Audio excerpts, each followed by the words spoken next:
Tout le monde est en Afrique, sauf les Africains eux-mêmes. Les Occidentaux sont en Afrique depuis des siècles.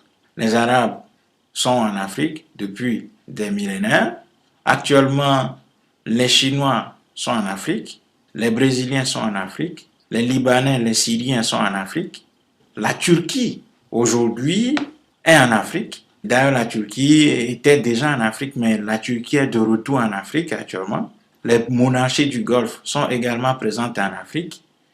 Tout le monde entier est en Afrique, sauf les Africains eux-mêmes. Et depuis que nous avons perdu la maîtrise de notre espace, nous nous promenons dans le monde, nous avons laissé notre espace occupé par les autres.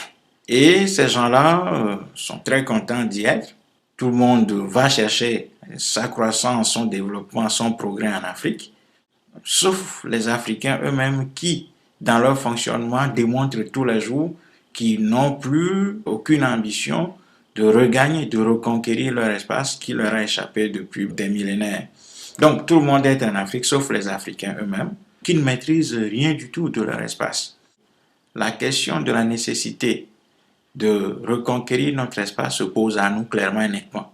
Et cette reconquête sera l'une des plus difficiles parce que nous devons compter rien que sur nous-mêmes. Parce que l'histoire a prouvé que les Noirs n'ont pas d'amis ni d'alliés dans le monde.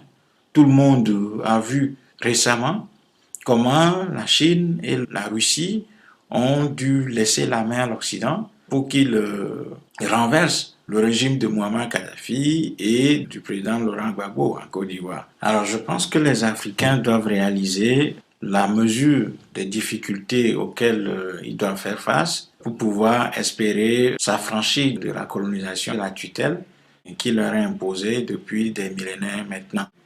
Il faut se rendre à l'évidence que nous avons beaucoup de difficultés, beaucoup de problèmes, beaucoup de difficultés à vaincre pour pouvoir espérer résoudre nos problèmes en Afrique parce que les pays colonisateurs ne vont pas accepter de nous affranchir sans faire beaucoup de dégâts. On voit actuellement au travers de ce qui se passe en Iran où ces gens-là sont en train d'assassiner tous les cadres iraniens tout simplement pour empêcher l'Iran de s'affranchir. Et donc, partant de l'exemple iranien, nous pouvons mesurer l'énormité de la tâche qui nous attend. Et nous devons réaliser aussi comment procéder. Nous devons réaliser aussi que non seulement la tâche sera extraordinairement difficile pour nous, mais nous devons fournir encore plus d'efforts que les autres.